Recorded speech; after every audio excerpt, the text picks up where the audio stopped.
Boa tarde a todos.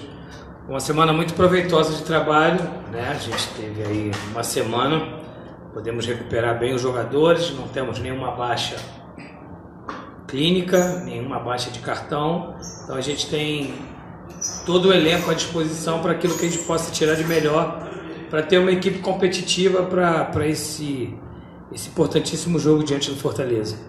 Algumas declarações pode ser até natural do próprio Fortaleza, jogador que vai ter um futebol intenso aqui em Maceió, né, e tentando trazer de volta os bons resultados que a equipe cearense estava obtendo na competição. Você se preocupa com isso? Acredita que o adversário possa jogar aberto contra o CSA aqui?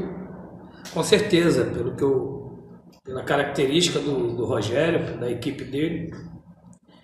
O Fortaleza ele joga igual dentro e fora de casa, é uma característica da equipe. É por isso que está toda a competição na primeira colocação. E essa oscilação ela é normal dentro da competição. Nós passamos algumas rodadas atrás, o Fortaleza está passando agora, que é um campeonato muito parelho, um campeonato muito homogêneo. Mas a gente sabe que a gente vai enfrentar uma equipe muito bem treinada, uma equipe que se preparou para estar onde está hoje na primeira colocação da competição. Professor, são duas questões. Primeira, a gente viu, né, o time permanece aquele mesmo, da base, e a outra, uma vez que o CSA hoje é segundo colocado, pode assumir a liderança, e o Fortaleza é esse líder, a gente pode taxar esse jogo, o senhor concorda, assim, como o jogo mais importante desse turno? Não. Vou começar pelo fim, eu discordo. Esse jogo tem o mesmo peso, a mesma importância do jogo do Sampaio Corrêa para a gente. A gente não vai carregar peso a mais por o jogo ser um jogo que a gente pode assumir a liderança. A liderança a gente vai assumir naturalmente, a gente não pode ter uma carga, um peso a mais numa partida que tem a suma importância como todas as outras que nós enfrentamos dentro e fora de casa. Me lembra a primeira?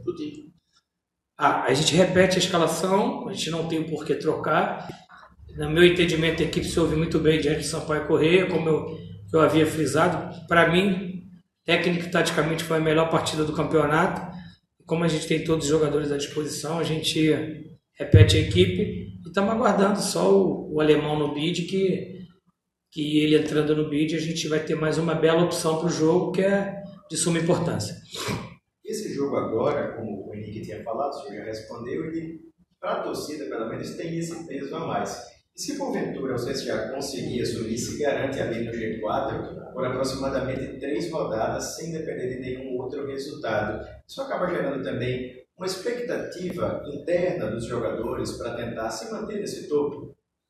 A gente sabe da importância desse jogo, a gente não quer tirar a importância do jogo, mas ele é mais um jogo da competição, é um jogo que tem um peso, uma importância como todos os outros. Mas a gente sabe que é uma briga pela liderança da competição. Uma coisa que a gente vem almejando dentro da competição. Eu costumo dizer que o nosso alvo, né, era o Fortaleza. Nosso alvo é a primeira colocação. Né? E ali a gente trabalhou bastante para que a gente não pudesse distanciar e cada vez aproximar mais. A coincidência foi que a gente encostou neles justamente no confronto de 6 pontos, né, onde há uma... Fortaleza vai trabalhar para manter a primeira colocação e a gente vai em busca dela. Então, por isso que o jogo ganhou essa conotação a nível nacional, o jogo dos líderes. Isso aí é muito bom, tanto para o Fortaleza quanto para o CSA e para a competição. Né? São o líder e o vice-líder com um jogo da tamanha magnitude para que a gente possa buscar cada um seus objetivos. O sonho de todo técnico é encontrar um equilíbrio no time. O CSA parece ter um equilíbrio muito grande no aspecto defensivo e ele está conseguindo ainda mais desenvolver o equilíbrio, essa compactação ofensiva. Hoje a gente vê, por exemplo, vários jogadores finalizando, Rafinha, Ferrugem, Yuri, Niltinho, Walter, Daniel, Didira, que é uma gama muito interessante para o treinador.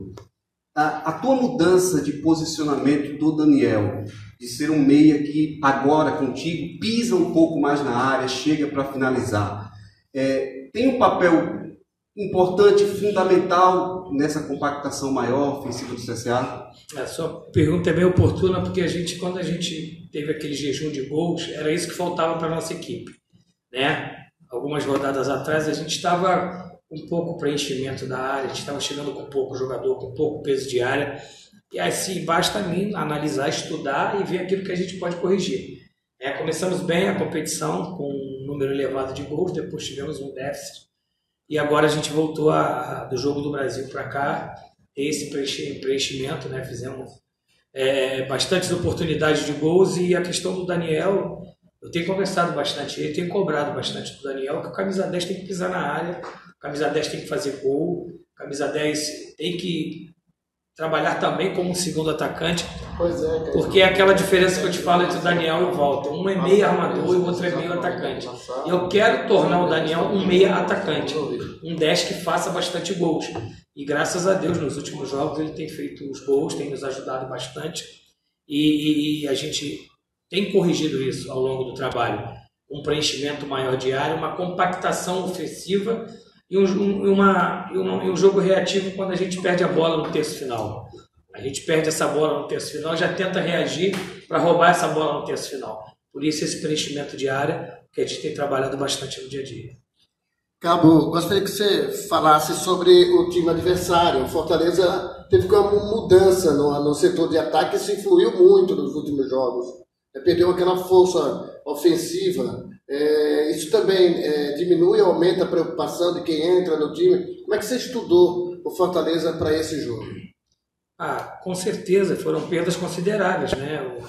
O Fortaleza perdeu seu ataque titular, que vinha encantando o Brasil na primeira parte do campeonato, né? Era um time que a gente olhava e via que era um time muito bem trabalhado, era um time que tinha uma força ofensiva muito grande, e não só a força ofensiva, tinha um equilíbrio muito grande como equipe, como tem um equilíbrio como equipe. Só que agora o Fortaleza está passando por uma reformulação, mas eles já se recomporam, eles reformularam, o Coutinho chegou o Marcinho, chegou outros jogadores que vão suprir a ausência dos que saíram, e com certeza isso demanda um pouco de tempo, né? É uma reestruturação da equipe no setor ofensivo, mas ele já vem muito mais forte ofensivamente pela questão da opção do Douglas, da volta do Marcinho, alguns jogadores com a característica ofensiva que torna o Fortaleza cada vez mais forte.